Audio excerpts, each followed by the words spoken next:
Good morning, ladies and gentlemen. This day, the Skills Olympics is a celebration of students' skills, talents, and creativity. I, from the Bachelor of Secondary Education, major in mathematics. We all hear the word math in our everyday life.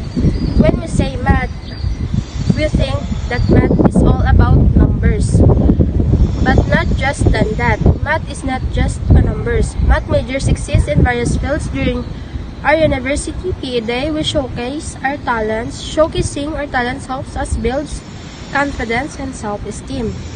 Connects individuals with like-minded professionals.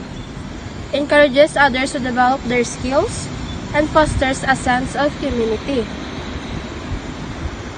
and shared passion.